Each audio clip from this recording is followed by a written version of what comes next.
नमस्ते दोस्तों, स्वागत है आपका। ये है लप्पू सप्पो कॉमेडी।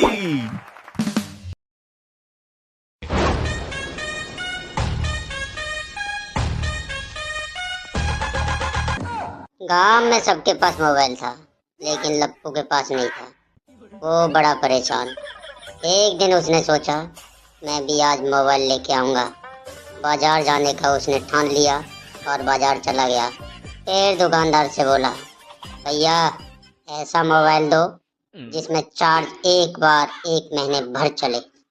अपना भी आएगा एक दिन, जिस दिन होगा लप्पू के पास मोबाइल। भैया मुझे मोबाइल चाहिए, और मोबाइल भी ऐसा हो एक बार चार्ज करने पर पूरे महीने भर तक उसकी बैटरी चले।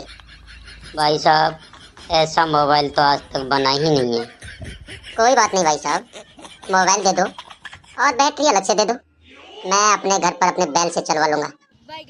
ठीक है तो भाई लप्पू, आपको नए मोबाइल की जगह मैं पुराना मोबाइल दे देता हूँ और बैटरी आप अपने बैल से चार्ज करवा लेना। लप्पू ने भाई साहब मोबाइल तो ले लिया, लेकिन लप्पू को समझ में नहीं आ रहा कि उसमें इंटरनेट क्या होता है और इंटरनेट कैसे चलता है। बेचारा लप्पू गांव में इधर उधर घूमता है और परेशान होकर मास्टर जी के पास जाता है। गुरुजी प्रणाम, एक समस्या सामने आ गई है। गुरुजी थोड़ा उसका हल बताओ ना। क्या समस्या आ गई लप्पू? गुरुजी ये अभी नया फ़ोन लिया है, लेकिन इसमें इंटरनेट काम नहीं कर रहा। इसलिए मैं आपसे पूछ रहा हूँ कि इंटरनेट जी कौन सी गली में रहता है, मैं भी उससे मिलने जाऊँ। लप्पू इंटरनेट गली में नहीं रहता, वो एक नेटवर्क होता है। तो गुरुजी ये इंटरनेट पकड़ क्यों नहीं रहा? क्या इंटरनेट भी भाग जाता है नेटवर्क के साथ साथ? कभी तो गुरुजी नो नेटवर्क दिखाता है। एक दिन मोबाइल में मैसेज आया, रिचार्ज योर फोन इमीडिएटली। फिर क्या किया लप्पू आपने? गुरुजी मैं तो कंफ्यूज ही हो गया। मैं सोच रहा था मेरा मोबाइल भूखा है, इसे रोटी दूं या चाय दूं। क्या बात है लप्पू, बहुत महान हो आप। मुझे लगता है आपको अब नाम देना पड़ेगा, रिचार्ज बाबा।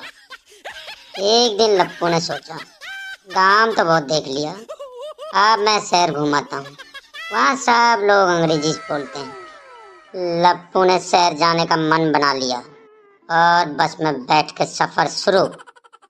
टिकट कंडक्टर ने पूछा, कहाँ जाना है भाई आपको? कंडक्टर साहब मैं वहाँ जाना चाहता हूँ जहाँ सबसे सस्ता चाय मिले। लेकिन भाई साहब जगह का नाम तो बताओ ना, मैं उसी हिसाब से आपका टिकट बना के दूंगा। कंडक्टर साहब मुझे ऐसे शहर में जाना है जहाँ बड़े बड़े मॉल, बड़ी बड़ी लाइटें और बहुत भीड़ हो। लप्पू शहर पहुँच जाता है और वहाँ देखता है वो बड़े बड़े मॉल, लाइटें और भीड़ भाड़ वाली दुनिया। भाई साहब इस शहर में तो बहुत भीड़ है, इतने लोग तो हमारे मेले में भी नहीं आते हैं। भाई साहब शहरों में तो आपको ऐसी भीड़ मिलेगी, आप चाहे रोड पे जाओ चाहे किसी रेस्टोरेंट में भी। भाई साहब बताइए क्या ऑर्डर करना है आपको? 1 समोसा, 2 चटनी, हरी करी। साहब जरा हिंदी में बोलिए ना, समझ में नहीं आया।